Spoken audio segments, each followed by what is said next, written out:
How do you speak clearly and intelligently when you're put on the spot? Well, there's one framework that I teach any of my clients, and it's called PREP. You may have heard of it. It stands for point, reason,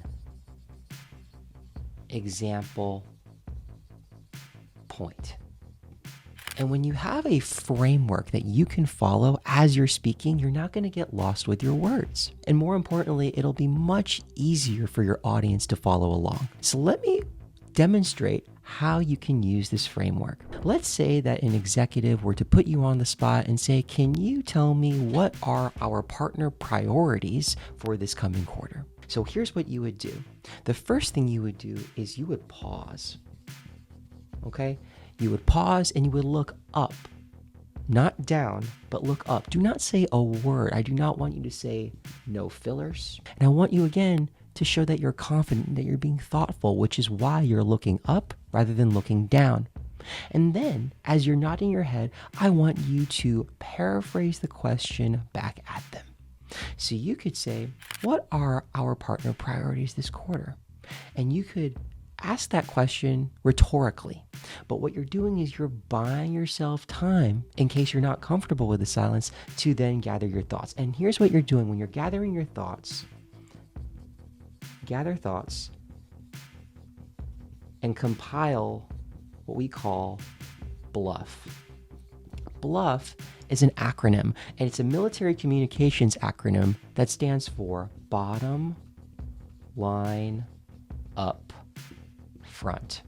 Meaning, how would I answer the question in one sentence succinctly? And that's your point. That's this right here. So whenever you're put on the spot and you're struggling to come up with the right words to say, give yourself time and think, what are the big partner priorities coming up this quarter? So you could say, what are the big partner priorities this quarter? Well, our number one partner priority is to collaborate with X company. Okay? Very succinct. We're just saying this is our priority. It's a one sentence point. Okay?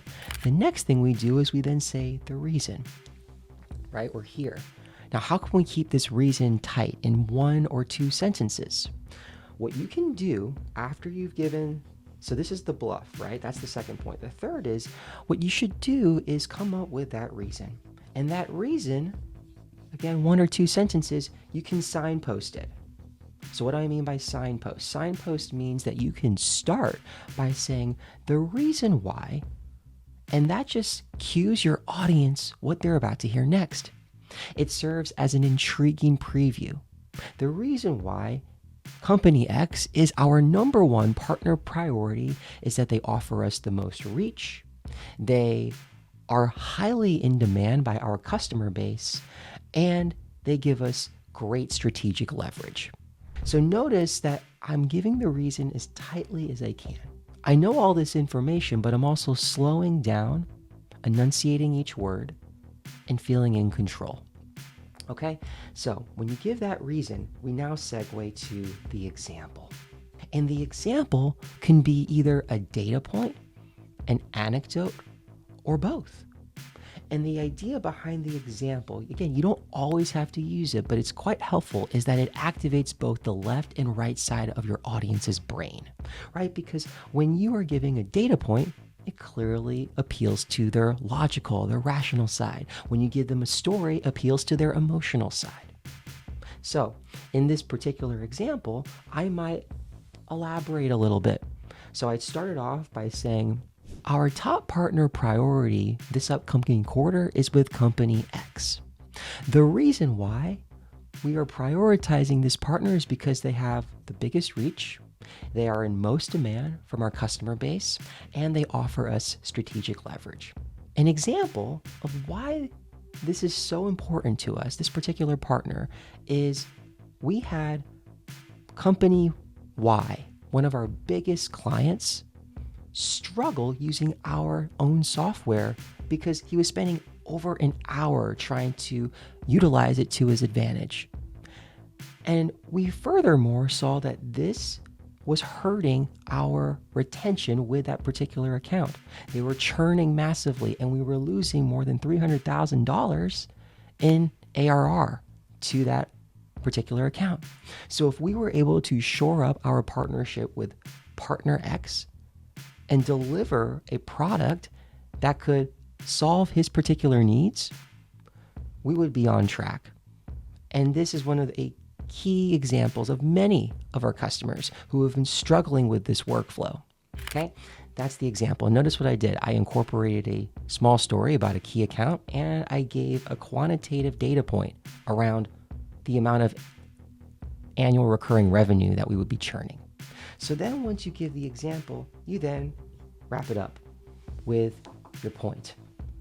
And that point is a restatement of why you believe we should be prioritizing partner X. It's a restatement of this original point, okay? But what you're doing is that you're making that sink in with that executive, your audience.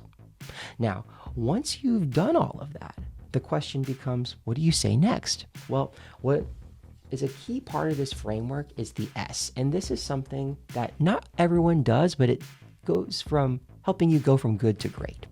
And this stands for segue. You want to either segue to a new topic, or, and especially when you're speaking with executives, you want to segue to an open-ended question. So I'm going to put this right here because our board is getting crowded. Segue to an open-ended question. Okay, what does that mean? Well, instead of asking, do you have any questions? That solicits a yes or no answer. The conversation ends. Your goal is to engage with your executive. So what do you say?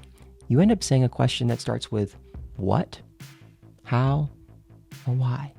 And usually, in this case, it's great to say what. So you could say, what questions do you have? Or, I'd love to hear what reactions you have.